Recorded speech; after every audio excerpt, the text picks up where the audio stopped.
this thing to get started.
Hey, good morning. I'm showing 0700. We'll get 29th, 2021 for the Dixie incident. My name is Chris Kerr, the Plan Section Chief. You can do me a favor, silence your cell phone, keep all side conversations outside the briefing area so everybody gets a good briefing. Before we get started, if you're on the demob list, please report to the demob unit leader at your assigned time And don't go to any breakouts. If you're on the demob list, you're demobbing today and you will be leaving. We'll start with the incident situation update. Good morning, Josh Campbell, Night Ops for Team 1.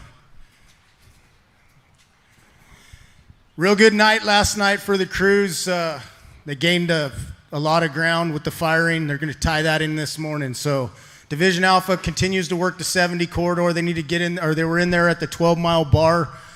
They got some houses in there that they're looking at, trying to maybe put some fire on the ground today to mitigate that problem with those structures. And then also working up Caribou, trying to see where they can go direct, keeping it on the west side of Caribou Road where they can. Bravo and Charlie, still looking really good. Patrol and mop-up status, backhauling the trash and hose and supplies out of there. Division Echo, they buttoned up this piece, or they will this morning. They've cut a lot of the acreage out of there by using the dozer lines where they can and going direct on the fire where it's hung up. So same as in Division Foxtrot, that's going really well. The burn operation should be tied in this morning. We just talked to them and they said that they're still got a good burn window in there. Division Golf, Ida, Juliet, and Lima, patrol mop-up status in there. Trying to get in there and Juliet and Lima clean up those islands when the weather presents itself. Division Mike, still down there on that 89 corridor. They're mopping that up pretty aggressively, and then they're going to go in there and try to go direct where the fire didn't come down to Butts Valley Reservoir, and then, of course, the spot in Butts Valley Reservoir there, they're going direct on that as well. And then also, we have some iron over in Division November, helping them go direct on the east zone. So it was pretty productive for them last night. So you guys have a great shift. Thank you. Moving on to the incident objectives, starting with the management objectives. Utilize the risk management process to identify and mitigate hazards to protect firefighters and the public. Emphasize strategies and tactics that have the highest probability of success and the least exposure to firefighters and the public. Develop strategies to protect life, property, communities, businesses, and infrastructure. Employ tactics that fulfill these strategies while being mindful of the necessity for contingency and emergency plans. Ensure strategies account for incident priorities, applying resources to those with the highest consequences first. Follow COVID-19, CDC, and establish local, state, and federal guidance to limit the virus spread within the incident and surrounding communities near the fire area. Provide timely and continuous incident information to affected agency partners, cooperators, California Team 2, as well as the public. And maintain fiscal accountability, keeping costs commensurate with values at risk. Control objectives. Keep the fire north of the fire perimeter and Highway 162 and the junction of Highway 70. Keep the fire south of Highway 36 and Highway 89. Keep the fire east of Highway 32. And keep the fire west of Genesee Road and Grizzly Ridge to Highway 70. Fire weather. Good morning, Julia Ridsford with Fire Weather. So for today, we're looking at another very hot day. Down in the valleys, fire elevation valleys 2,000 to 3,000 feet, we'll see temperatures getting up into the low hundreds, and then up on the ridges only up into the mid 80s, up, and that's about at 7,000 feet. So another few degrees warmer than yesterday. So continued very hot. Humidity recoveries last night on the ridges were about 35% and 60% down in the valleys. You can feel it's a little muggy here, but we're still going to see everything dry out this afternoon, so minimum relative humidities in the lower to mid-teens. Overall, with the winds, those are going to follow the similar diagonal pattern we've been seeing every day. There's not really much general wind, so we're looking at southern areas getting more of a southwest up valley, and then as you get further north, kind of a west, but following the terrain up valley, and then more of a northwest along the north side with branch 9 and 10. On the peaks, most exposed areas, you could see gusts in the 15 to 20 mile an hour range, but overall, relatively, or just the terrain-driven winds out there. Main concern for this afternoon is going to be the instability that's over the area and the moisture that's up there. So if we start seeing columns growing, pretty likely we'll see pyrocumulus on top of those this afternoon and evening. Probably starting 14 or 1500 is when you'd see those begin to develop. Looks like probably see those peaking out of somewhere between about 20 and 30,000 feet on them. So larger ones, not as giant as we have seen, but still something that's going to be significant heads up for this afternoon if those do start growing. Have a safe shift. Fire behavior. Good morning, John Cook, Fire Behavior. So you heard warmer, drier, breezy. Again, we're going to be sunny today. A little repeat of yesterday. We talked about the activity was going to pick up yesterday, and then you saw it did. So when you start getting into successive days of drying and sun and repeating, it just picks up a lot of the fuels that become available that weren't available before. Any preheated areas, dirty burn areas, you start getting needle drop out of stuff that was hot. So it changes areas you've been over. You might want to go back over again and check because the conditions of the fuels are going to be changing throughout the time period.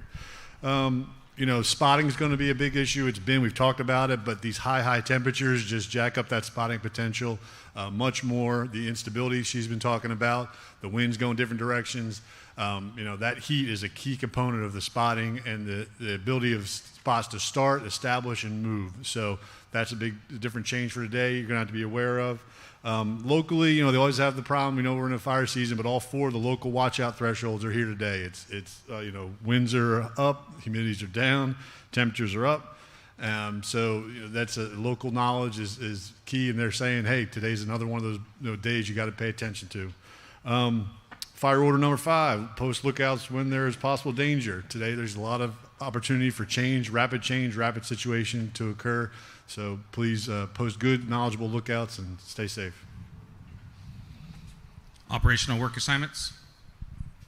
Good morning, Merrick Fields, the West Operations for CAL FIRE IMT-1. We've managed to string together probably 4 or 5 days of wins out here on this, so we're getting close. We've got some more work to get completed out there today. This firing operation should be completed by the time you get out there, but today I fully anticipate that piece that we fired, the column's probably going to stand up in there. We're probably going to see some pyrocumulus on the top of it, but it should all be pulling in on itself. So just be heads up. It's probably going to stand up over there today and be very visible from around the incident and down here at base camp. So for today, for our work assignments, Alpha, Bravo, Charlie, the bottom end of Charlie, we're still in that mop-up and patrol status. We've got to get in there around all of those structures and do that and make sure that everything is secure around those structures. Coming over into Bravo and Charlie, we're going to start backhauling a bunch of stuff. We've got some sling loads identified that we need to get off the line and get back into base camp.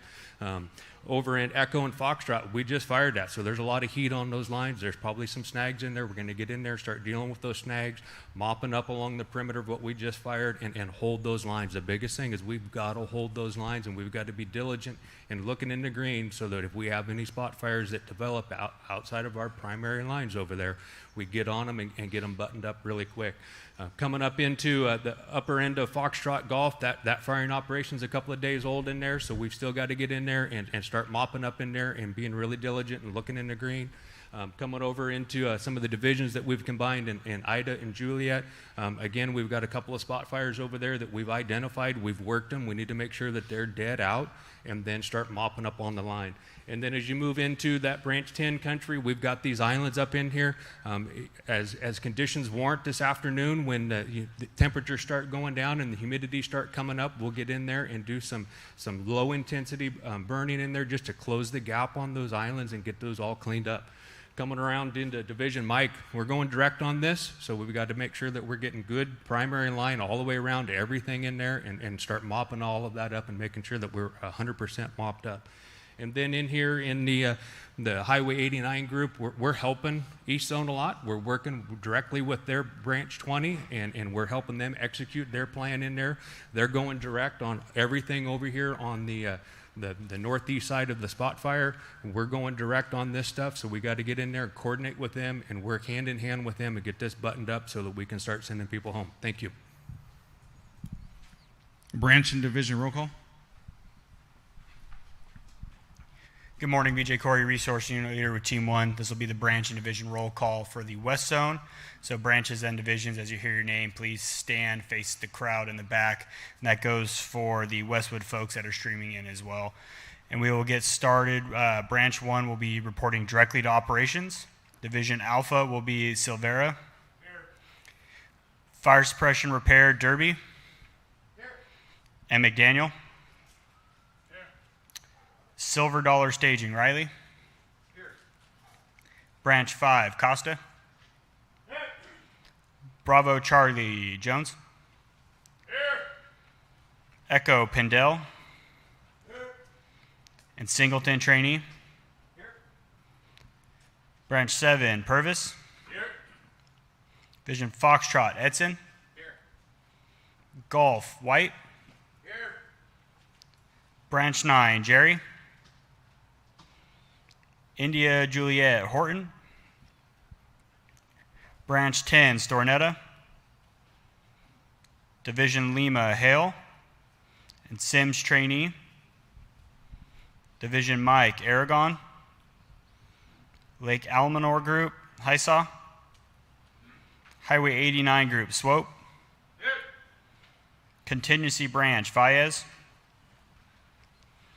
West Contingency, Wright. Yep. North Contingency, Hanson. And Eaton Trainee. Northeast Contingency, Troll. And Westwood Staging, Rodriguez. Thank you, everybody, and have a safe shift. Air operations.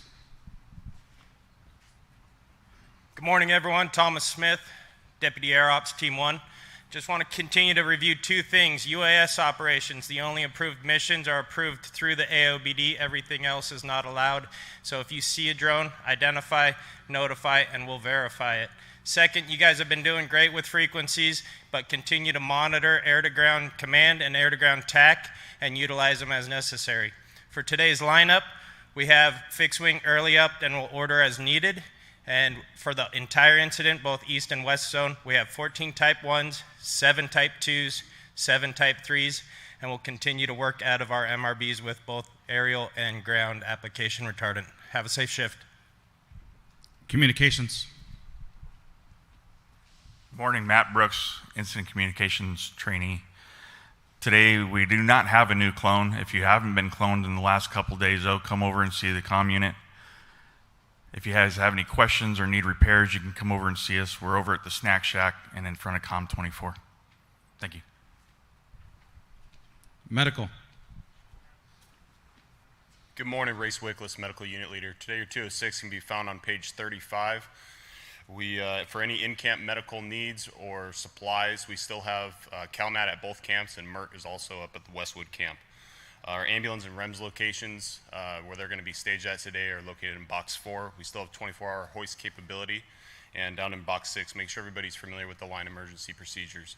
And again, just another reminder, if somebody from your crew gets injured or hurt and is transported to either CalMat in one of the camps or to one of the area hospitals, we need to try our best to get an agency rep or somebody from your crew to accompany that person with. Thank you. Have a safe shift. Safety. Hey, good morning, everybody. Brad Niven, Safety Training with Incident Management Team 1. Two things. Helicopter safety. If you have to land a helicopter for any reason, whether it's coming in to pick up a sling load or a helicopter is going to come in to land for some reason, 300 feet around that helicopter. Whether it's type 1, type 2, or type 3, 300 feet. Branches, division, strike team leaders have that command presence. Clear everybody out 300 feet from that landing zone. Next thing, two simple words for you guys today: be smart. Your actions here in camp, driving out on the road to and from the line, at your accommodations, out on the fire line, be smart. Thank you. Information. Good morning, my name is Chris Bruno, Public Information Officer Trainee for Incident Management Team 1. If you turn to page 43 in your IAP, I have updated stats of the fire for you. Dixie Fire is currently at 221,504 acres, 23% contained, and we currently have 5,931 personnel committed to the incident. On this same sheet, you'll see the current incident information QR, as well as the community Zoom meeting QR that you can join us every night at 7 o'clock p.m. Also, if you're having any mail and packages delivered to the incident, it'll be at the PIO trailers up front. And please make sure your name and your O numbers on that package. Thank you. Final comments from the Unified Incident Commander. Hey, good morning, everybody. Shannon Prather, one of the Unified Incident Commanders here, working with CAL FIRE Team 1. So first, I just want to say thank you for everybody, not only from CAL FIRE Team 1 for all the work that's being done, but from all the surrounding communities and counties, from the Butte Unit, from Plumas National Forest and Lassen National Forest. We really do truly appreciate all the hard work that's being done. I ask that you remain vigilant out there, as we still have a lot of work to do to close the door on this, and so I just ask that you understand the mission and the priorities today and those values at risk that you are protecting. And then we do remain in unified command here with CAL FIRE Team 1, Lassen National Forest, Plumas National Forest, and the Butte Unit. So thank you, have a safe shift, and come back safe. Thank you. Okay. All unassigned resources where you picked up your IEPs, go back there and see the resource unit leaders if you're not on the demob list and are unassigned. Breakout areas, to my left, your right, Division Alpha, Highway 89 group, Fire Suppression Repair, against the back wall, staging. Directly across from that, Bravo Charlie. First breakout on the wall, Division Echo, Foxtrot, Gulf, and West Contingency. Have a great day. Be safe.